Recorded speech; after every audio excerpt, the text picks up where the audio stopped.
I was pretty satisfied with my last glider, but I thought, I'd give it another go, knowing what I learned with that previous glider and designed this thing. I'm going to call this the performance glider. It's got a V-tail stabilizer and it's lighter than the other one. It comes in at 6 grams. It's got controllable surfaces, trimmable surfaces, and it takes a second to trim them.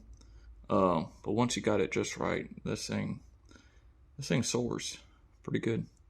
And I was surprised. I got the center of gravity pretty much right from the start, from just guesswork, messing around on Tinkercad, and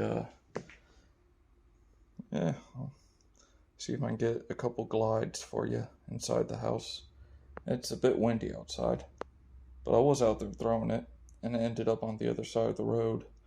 And I was in a ditch for a second trying to find it with cars going 55 miles per hour right next to me. So I was like, yeah, I'll hang that up. But yeah, let's see if I can get you some clips of it gliding.